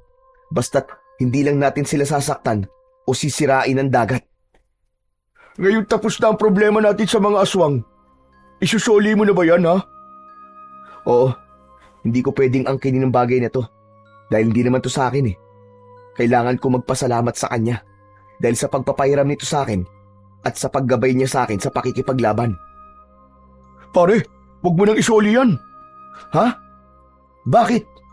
Bago mo isoli, patayin mo muna ako. Ano ka mo? Nababaliw ka na ba, Dolpo? Kaya nga naman, bakit pa naman sinasabi yan, Dolfo? Aswang na ako ngayon eh. Hindi na normal ang buhay ko. Ngayon patay na si Segundo at nabuwag na ang kulto nila. Gusto ko nang makasama ang mag-ina ko. Sira ulo ka ba? Hindi ka pwedeng mamatay. Mabubuhay ka ng normal dahil hahanap ako ng paraan para mawala ang sumpang yan sa katawan nyo. Hindi. Ano pa ang silbi na mabuhay kung wala naman ang mag-ina ko? Gusto ko na silang makasama, Crisanto. Gusto ko na silang makasama. Tingin mo matutuwa sila? Kapag namatay ka ngayon, umayos ka nga, Dolpo. Maging matatag ka para sa mag-ina mo. Ituloy mo ang buhay mo dahil alam kong yun din ang gustong mangyari ni Dina. Ewan ko, pare. Namatayan din ako, Dolpo. Nawalan din ako ng tatay. Pero hindi ko iniisip na mamatay na lang. Lumaban ka. Pero, Huwag ka na nga muna mag-isip ng kung ano-ano. Damhin natin ang kalayaan sa kamay ng mga aswang na yun. Akong bahala sa'yo, Tol. Bumalik na sila sa mga kabahayan. Labis na natuwa ang lahat nang malamang patay na ang pinuno ng mga aswang. Samantala, may ilang natakot sa grupo ni Dolpo pero ipinaliwanag ni Crisanto sa lahat na hindi sila sasaktan ng mga dating taga-isla na naging aswang. Bagamat takot ay nagtiwala ang lahat sa sinabi ni Crisanto. Samantalang hindi nagpakampante ang lahat. Kahit patay na ang pinuno ng mga aswang, ay nagbantay pa rin ng iba, kasama si Sabel at Crisanto. Sabel, magpahinga ka na. Alam kong pagod ka rin. Ipaubaya mo na ang pagbabantay sa mga kalalakihan. Ayos lang. Hindi rin naman ako makatulog eh. Salamat nga pala ha. Dahil binalikan mo kami kay Santo. Wala yon. Hindi rin naman kakayanin ng konsensya kong pabayaan kayo dito eh. Talagang umalis lang ako para makahanap ng tulong. Mabuti na lang dahil nahanap ko ang Serena. Patawad, Crisanto ha. Dahil napag-isipan pa kita ng masama. Alam mo, kung nakikita tayo ni Itay at Aling Wana, tsak na matutuwa ang mga yon. Kasi ito ang unang beses na nag-usap tayo na hindi nag-aaway. Sigurado yun. Gustong-gusto pa naman nilang tayo ang magkatuluyan. Pero maiba ko. Ibabalik mo na ba ang mutyang pinahiram sa'yo ng Serena? Makikiusap ako sa kanya na wag na. Gusto ko pang isaayos ang lahat dito sa isla. Tumango si Sabel. Marami pa silang napagkwentuang dalawa hanggang sa hindi na nila namalayan ang pagsapit ng umaga. Aalis na muna ako, Sabel ha. Kakausapin ko lang ang Serena. Sige, mag-iingat ka. Lumusong na siya sa dagat. Hinayaan niya ang sarili na tangayin ng mga alon. Pumikit siya habang nasa ibabaw ng tubig. Maya-maya pa ay may narinig na siyang tinig. Nakita niya ang sarili sa lugar kung saan niya unang nakita ang mahiwagang Serena. Magiliw siyang tinanggap ng Serena. Kaibigan, ayos lang ba sa'yong humiling pa ako ng isa pang tulong? Anong kahilingan? Sabihin mo lang kay Santo at kung kaya ko ay ibibigay ko sa'yo. Gusto ko sanang hiramin muna ang mutya hanggang sa maayos ko ang isla. May mga nayanggaw kasi ang mga aswang, kaya gusto kong hanapan ng lunas. Hindi na kailangan maganap ng lunas. Ang mutya namin ay maaasahan din sa panggagamot. Pwede mo yung gamitin at siguradong gagaling sila. Pero pagkatapos nun, ay isauli mo na sa akin dahil mahalaga sa amin ang mutya na yan. Muli ko yung ipagkakatiwala sa'yo. Salamat talaga ng marami sa'yo, kaibigan Serena. Pero may kapalit na ang hiling mo na ito, Crisanto. Ano? Anong kapalit? Sinagot ito ng Serena.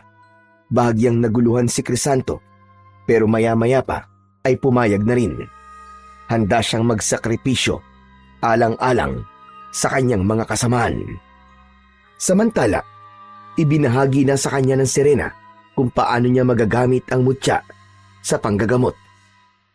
Magagamit mo ang mutya ng Serena. Ibabad mo ito sa tubig ng isang buong magdamag.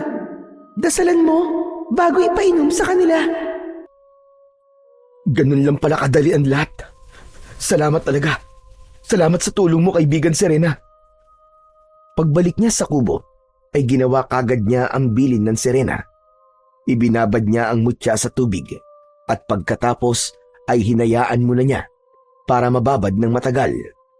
Dumating naman si Isabel na may dalang mainit na sinigang na isda. Dinalang kita ng pagkain. Alam ko kasi na hindi ka nakapagluto. Hoy, walang gayuma yan ha. Nako, kahit may gayuma pa to, kakainin ko to. Oo nga pala, nasa si Dolfo? Nandun sa bahay niya nagmumukmok. Ano bang ginagawa mo rito? Gumagawa ako ng gamot para mabalik na sa dati ang mga nayanggaw. Kailangan ko ng tulong mo, Sabel. Oo naman, maaasahan mo ako dyan. Huwag mo rin sanang pababayaan si Dolfo. Gabayan mo siya. Kasi baka totohanin niya ang kagustuhan niyang mamatay. At kapag okay na ang lahat, huwag mong pababayaan ang mga tao dito sa isla. Teka, sandali nga. Bakit parang nagbibiling ka? Aalis ka ba sa isla? Hindi ko nasabi sa'yo. May kapalit kasi ang tulong ng Serena sa atin eh. Anong kapalit? Kailangan kong tumira kasama nila habang buhay. Ano? Totoo ba yan? Malungkot na tumango si Crisanto. Napuno naman ng luha ang mga mata ni Isabel bago yumakap sa kanya. Hindi na rin niya napigilang umiyak bago tumugon sa yakap ng babae. Alam mo ba kung bakit lagi akong galit sa'yo, ha? Hindi mo kasi ako pinapansin. Tapos kapag napansin mo naman ako, tinatrato mo ako parang si Dolfo. Hindi mo ako tinatratong babae. Kahit naman ganito ako, babae pa rin ako. Sorry na, Isabel. Akala ko kasi one of the boys ki. Manhid ka lang kasi. Kahit si Inay at si Mang Tiborcio, ramdam na may gusto ko sa'yo. Talaga? May gusto ka sa akin? Sinabi ko na, diba? Hindi ko na uulitin yun. Pasensya ka na, Isabel, ha? Pero, ibaling mo na lang sa iba ang nararamdaman mo. Alam ko naman na hindi ako ang tipo mo eh. Kaya sige lang. Ano ba yan? Sige na nga, kumain ka na. Baka lumabig yun sa baw eh. Bukas babalik ako dito para tumulong sa panggagamot. Kanina pa nakaalis ang babae, pero nakatulala pa rin si Crisanto. Alam niya sa sarili na may damdamin din siya kay Isabel, pero hindi niya na dapat sabihin dahil aalis na siya. Kinabukasan ay nanggamot na sila ni Isabel. Dinadasalan niya ang mga tubig at ito naman ang nagpapainom sa mga nayanggaw. Matapos makainom ay nagsuka ang mga ito hanggang sa lumabas ang napakalapot at nangingitim na laway. Naging matagumpay naman ang gamutan nila. Nakabalik na sa normal na pamumuhay ang mga taga-isla. Nang maisaayos ni Crisanto ang isla, ay tsaka naman niya hinarap ang obligasyon niya sa Serena. Kailangan niyang tuparin ang ipinangako niya dito, kapalit ang tulong na ibinigay nito. Nang gabing yun, ay naglakad si Crisanto papunta sa dagat. Hindi na niya nakita ang lihim na pagtanaw ni Isabel. Lumusong si Crisanto sa dagat. Lumangoy siya hanggang makarating sa kailaliman nito. Mula doon ay tila hinihigop sa kung saan ang kanyang katawan hanggang mamalayan na lang niyang nasa mundo na siya ng mga sirena. Doon ay namuhay siyang payapa pero puno ng kalungkutan. Madalas ay tumatanaw siya sa kanilang isla at kung minsan naman ay lihim niyang tinutulungan ang mga mangingisda para makakuha ng sapat na isda. Crisanto, ramdam ko ang kalungkutan mo at ang laging pagtanaw sa babaeng nakatayo sa pampang. Siya si Isabel. Siguro'y umaasa siyang makikita ko sa dagat. Pero huwag kang mag-alala. Tutuparin ko ang pangakong manatili dito sa tabi mo. Nakita ko na ang kabutihan ng puso mo, Crisanto. Alam ko din Nanda kang panindigan ng bawat pangakong binibitiwan mo. Pero hindi ko kayang makita na nandito ka lang dahil tumatanaw ka ng utang na loob. Patawad kung yan ang naipaparamdam ko sa'yo. Palalayain na kita, Crisanto. Bumalik ka na sa mundo mo. Ha? Pero bakit? Dahil yun ang nararapat. Hindi ko din kayang makita ang kalungkutan mo. Lalong nanlalamig ang puso ko sa tuwing nakikita ko ang lungkot sa mga mata mo. Pero bago ka umalis, kailangan kong bawiin ang mutya, pati na ang mga kaalamang binigay ko sa'yo. Salamat, kaibigan. Napakabuti mong talaga. Sana, wag mong alisin ang alaala ko kasi gusto kong habang buhay na maalala ang kabutihan na ginawa mo sa amin. Hinawakan ng Serena ang ulo niya. Pakiramdam niya ay sasabog ang ulo niya, lalo na nang maramdaman niyang parang hinihigop ito. Pagkatapos ay nakarinig siya ng isang malamyos at napakalungkot na awit. Alam niyang nagmumula yon sa Serena. Nakaramdam siya ng antok hanggang sa siya ay nakatulog. Nang magising siya, ay nakadapa na siya sa gilid ng dalampasigan. Crisanto! Crisanto, bumalik ka na! Tuwang-tuwang nilapitan ni Sabel ang lalaki. Sabel, totoo ba na nakauwi na ako? Oo, Crisanto. Narito ka na sa isla. Ang tagal ko naghintay na bumalik ka. Teka, tatawag lang ako ng tulong para madala ka namin sa kubo. Hindi ko pinabayaan ang kubo mo, kaya matibay pa rin yun hanggang ngayon. Palagi ko yung nililinis.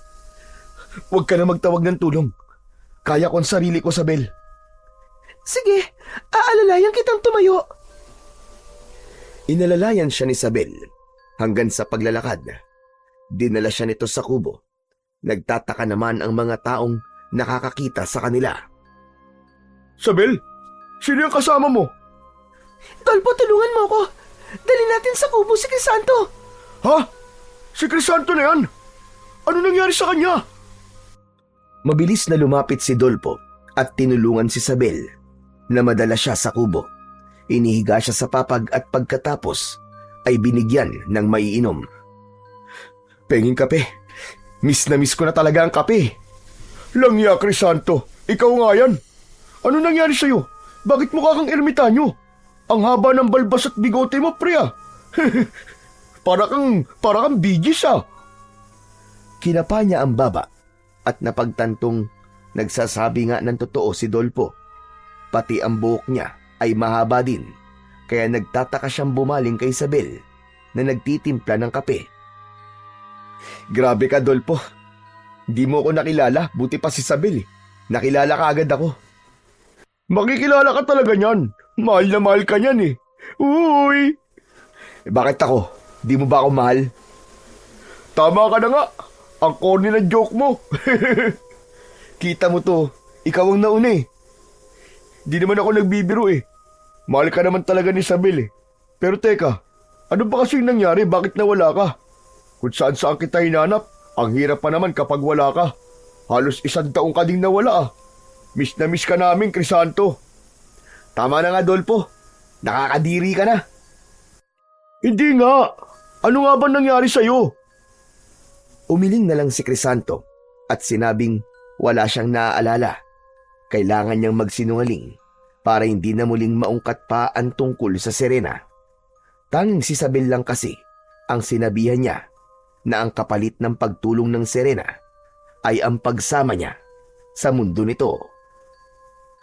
Hindi na rin maalala ni Crisanto ang mga natutunan niyang kaalaman sa paggamit ng mutya ng Serena. Ang mga orasyong binabanggit niya ay nawala na din sa isipan niya. Pero ang tungkol sa Serena at sa mga aswang ay malinaw pa niyang naaalala. Wala din ang mutya sa kanya dahil binawi na nila ito. Pero may nakapa siyang mga perlas sa kanyang bulsa. Yun ang huling tulong na natanggap niya sa Serena. Bumili siya ng mga bangkang pangisda at ibinahagi ito sa kanyang mga kaisla. Nagkatuluyan din silang dalawa sa wakas ni Isabel. Minahal niya ang babae nang higit pa sa inaakala niya. Si Dolpo naman ay patuloy na nabubuhay. Sa paglipas ng panahon ay natanggap na din ito ang pagkawala ng asawa at anak. Hindi man ito sila tuluyang nakalimutan, ay natuto naman itong muling umibig hanggang sa makapag-asawa na rin. Ang mga aswang ay hindi na muling bumalik sa isla. Siguro ay nagkawatak-watak na ang mga ito at naghasik na sa iba't ibang sulok ng bansa. Naging masaya ang buhay nila Crisanto at Isabel. Namuhay silang payapa at masagana. Lalong naging masigla ang buhay mag-asawa nila nang mabiyayaan sila ng 2 anak na lalaki at 1 anak na babae. Nagpatuloy pa rin sa pangingisda si Crisanto at paminsan-minsan ay naririnig niya pa rin ang malamyos na tinig ng sirena na parabang umaawit. Nagbabantay at nakahandang tumulong kung muling magbalik at sumalakay ang puwersa ng kasamaan.